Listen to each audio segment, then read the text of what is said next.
할렐루야. 2025년 1월 21일 화요일 영상으로 드리는 새벽 기도에 나오신 여러분들을 주님의 이름으로 환영합니다. 먼저 우리의 신앙을 함께 고백하며 예배의 자리로 나가겠습니다. 나는 전능하신 아버지 하나님, 천지의 창조주를 믿습니다.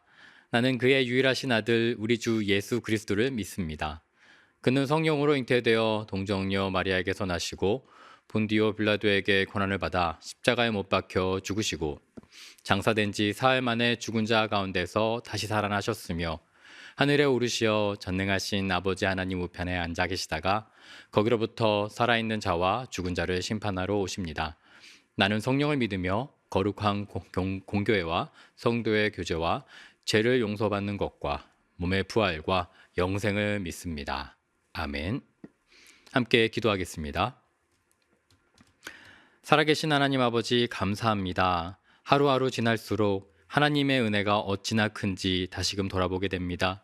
하나님께서 우리를 지켜주시고 또 갈 길을 먼저 가시어 우리의 앞길을 인도하심을 믿습니다. 하나님을 신뢰할 수 있도록 인도하시고 말씀이 더욱 굳건한 반석 위에 그 하나님께서 이끄시는 자리로 우리를 인도하심을 기억하며 새벽에 말씀을 더욱더 묵상할 수 있도록 인도하여 주시옵소서. 이 말씀이 빛이 되고 또 우리에게 소금이 되어 썩지 않고 빛을 발하여 하나님의 사람, 참된 그리스도인들이 될 수 있도록 인도하여 주시옵소서. 지혜로 또 명철로 하나님의 은혜로 함께 하실 것을 믿습니다. 우리를 인도하여 주시옵소서. 예수님의 이름으로 기도드립니다. 아멘. 오늘 우리에게 주시는 하나님의 말씀은 요한복음 6장 41절부터 59절까지의 말씀입니다. 제가 하나님의 말씀을 봉독하겠습니다. 자기가 하늘에서 내려온 떡이라 하심으로 유대인들이 예수에 대하여 수군거려 이르되 이는 요셉의 아들 예수가 아니냐. 그 부모를 우리가 아는데 자기가 지금 어찌하여 하늘에서 내려왔다 하느냐. 예수께서 대답하여 이르시되 너희는 서로 수군거리지 말라. 나를 보내신 아버지께서 이끌지 아니하시면 아무도 내게 올 수 없으니 오는 그를 내가 마지막 날에 다시 살리리라. 선지자의 글에 그들이 다 하나님의 가르치심을 받으리라 기록되었은즉 아버지께 듣고 배운 사람마다 내게로 오느니라. 이는 아버지를 본 자가 있다는 것이 아니니라. 오직 하나님에게서 온 자만 아버지를 보았느니라. 진실로 진실로 너희에게 이르노니 믿는 자는 영생을 가졌나니 내가 곧 생명의 떡이라. 너희 조상들은 광야에서 만나를 먹었어도 죽었거니와 이는 하늘에서 내려오는 떡이니 사람으로 하여금 먹고 죽지 아니하게 하는 것이니라. 나는 하늘에서 내려온 살아있는 떡이니 사람이 이 떡을 먹으면 영생하리라. 내가 줄 떡은 곧 세상의 생명을 위한 내 살이니라 하시니라. 그러므로 유대인들이 서로 다투어 이르되 이 사람이 어찌 능히 자기의 살을 우리에게 주어 먹게 하겠느냐.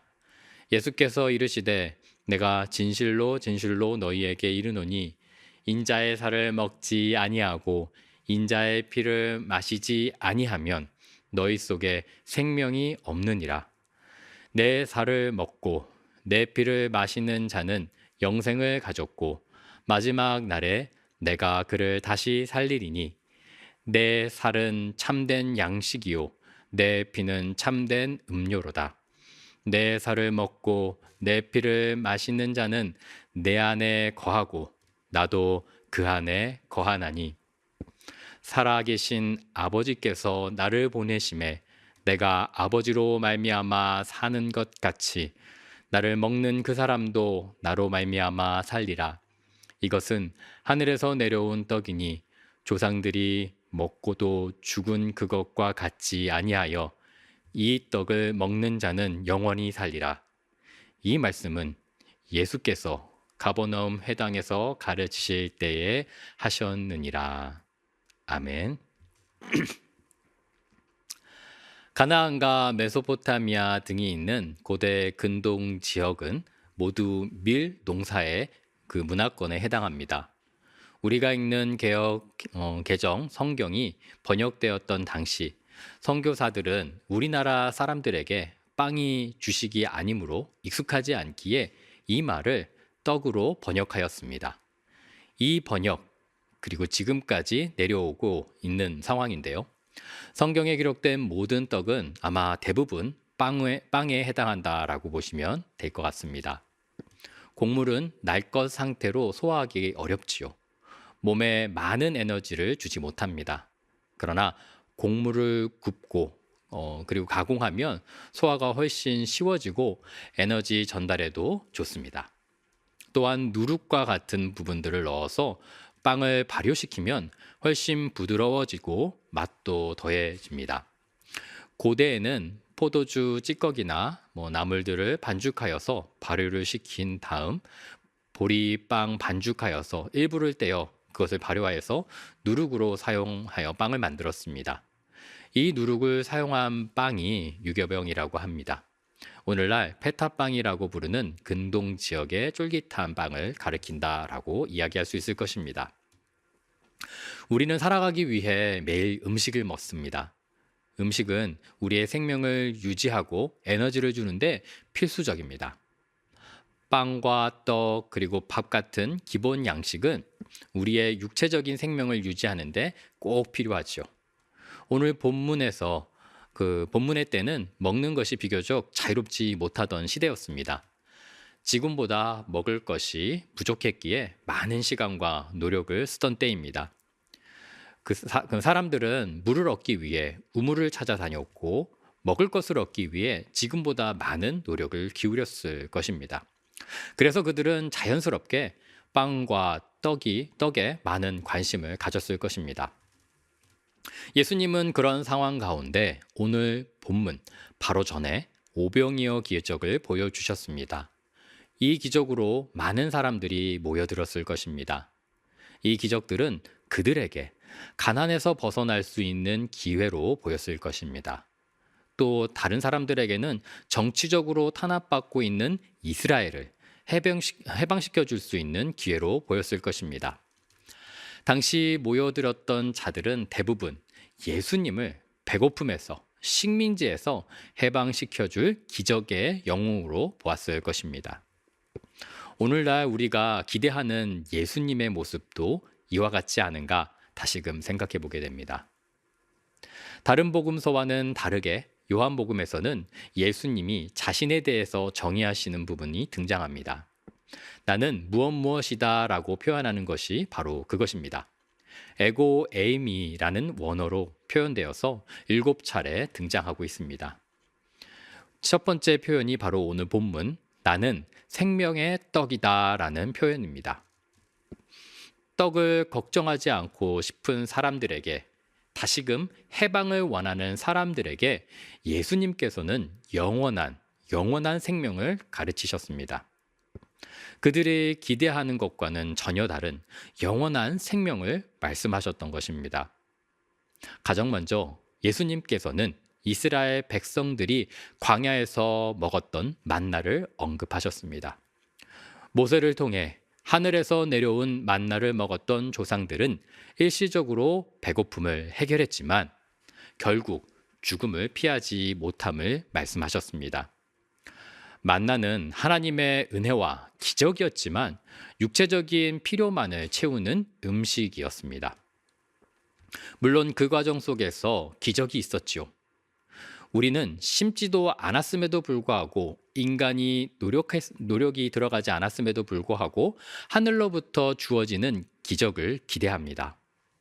사람들은 이런 모세와 같은 기적을 보이신 예수님을 통해 가난으로부터 식민지로부터 해방을 꿈꿨을 것입니다. 그러나 그 기적의 과정에서 분명하게 살펴볼 수 있는 것은 사람들의 불평입니다. 기적의 출발도 사람들의 불평이었고 마지막도 결국 불평으로 끝을 맺습니다. 사람들은 애굽에 있는 그때를 기억하며 그곳에는 먹을 것이 많았고 고기도 있었고 이런 식으로 불평하며 감사와 만족이 아닌 또 다른 기적을 원했습니다. 만나를 매일 허락받았음에도 이스라엘 백성들은 하나님의 기적을 감사하지 않고 불평했던 것입니다. 그들은 잠시 채워지는 그런 것들을 바라면서 하나님께서 말씀하시고 예수님께서 보여주시는 영원한 생명을 들으려 하지 않았던 모습이었습니다. 오늘을 살아가는 우리도 마찬가지입니다. 지금 살아가는 우리들 모습은 조금 다르겠다라고 얘기할 수 있지만 이와 같은 방식의 기적을 원합니다. 기적이 만족을 줄 것이다 라고 생각하죠. 하지만 분명한 것은 오늘 예수님께서 기대하는 사람들에게 말씀하셨듯 기적은 영원한 생명으로 우리를 이끌 수 없습니다. 기적은 순간의 변화를 만들어낼 수는 있지만 결국 시면의 변화까지 만들어내지 못한다는 것을 확인하게 됩니다. 예수님은 자신을 하늘에서 내려온 생명의 떡으로 소개하십니다.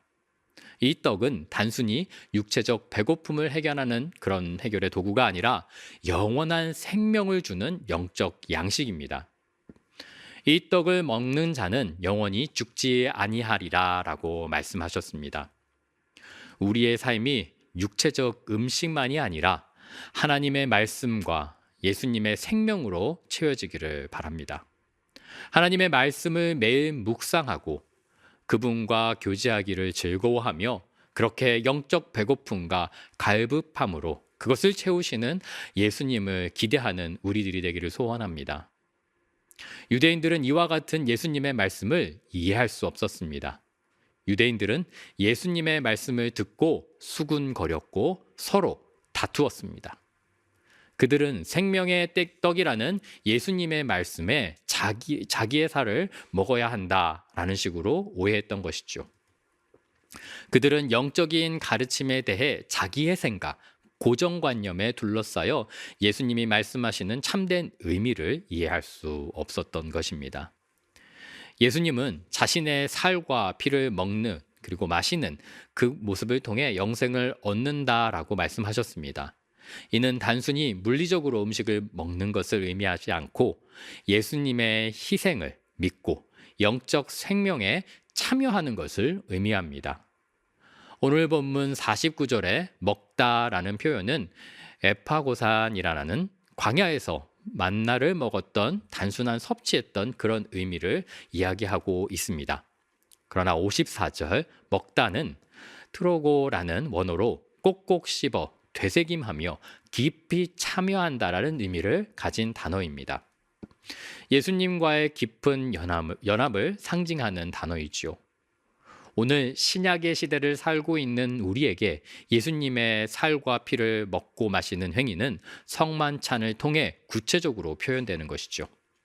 성만찬을 통해 우리는 떡과 잔으로 예수님의 몸과 피를 기억하며 그분과 하나됨을 경험하게 됩니다. 예수님은 분명히 말씀하셨습니다.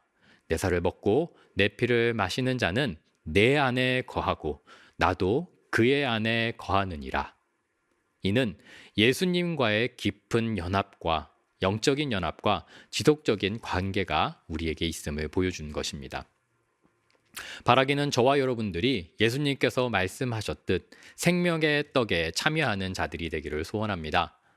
가축들이 되새김질하듯 영적 에너지인 하나님의 말씀을 묵상하고 나아가는 우리들이 되기를 소원합니다. 단순히 관념적인 행동이 아니라 적극적이고 지속적인 신앙에 참여함으로 그렇게 나아가 우리들의 모습이 예수 그리스도께서 생명의 떡으로 허락하신 그 말씀에 깊이 참여하기를 소원합니다. 지금 우리가 살아가고 있는 이 땅은 산업화로 말미암아 먹는 부분이 어느 정도 자유로워졌습니다. 그래서 우리는 아이러니하게도 반대 현상을 경험하고 있는지도 모르겠습니다. 나이가 들어가는데 노안이 전혀 오지 않는 유명 가수가 있었습니다. 그와 비슷한 연배의 사람들이 어떻게 50 중반이 되도록 흰머리가 나지 않는가 궁금해했습니다. 도대체 무엇을 먹기에 흰머리도 하나도 없이 그렇게 검은 머리로 살아갈 수 있는지 물었습니다. 그러자 그 가수가 대답했습니다. 무얼 먹는 것이 중요한 것이 아니라 몸에 해로운 것을 안 먹는 것이 더욱 중요합니다. 라고 답했습니다. 하물며 육체도 그러한데 영적인 부분에서는 더욱 그러할 것입니다. 먹는 것이 많고 적음이 아니라 생명이신 예수님을 묵상함이 우리에게 영적 에너지가 됨을 잊지 않는, 그래서 예수님을 깊이 묵상함으로 하나님의 뜻까지 나아가는 우리들이 될 수 있도록 소원합니다. 유대인들은 여전히 예수님을 단순히 요셉과 마리의 아들로만 보았고 하늘에서 내려온 떡이라는 말씀을 받아들이지 못했습니다. 그들은 예수님의 말씀을 듣고 수군거렸습니다.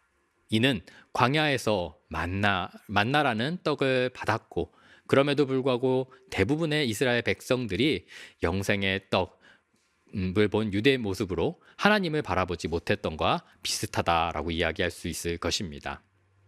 44절의 말씀을 함께 읽어보겠습니다. 나를 보내신 아버지께서 이끌지 아니하시면 아무도 내게 올 수 없으니 오는 그를 내가 마지막 날에 다시 살리리라. 이는 하나님께서 허락하신 영적인 깨달음 없이는 예수님의 참된 의미를 이해할 수 없음을 의미합니다. 하나님이 먼저 우리를 이끌어 주시는 그런 주권적인 행동이 우리에게 있지 않은 한 우리는 믿음 가운데 나아갈 수 없음을 들려주고 계십니다.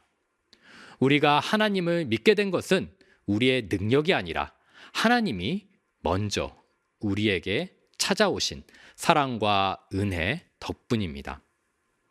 로마서 9장 16절의 말씀을 읽어보겠습니다.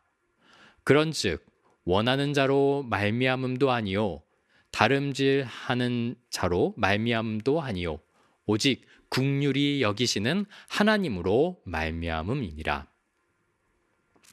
하나님께서 선택하시며 그리고 완성하십니다. 먼저 우리를 선택하시고 구원의 은혜를 허락하심에 감사하는 우리들이 되기를 소원합니다.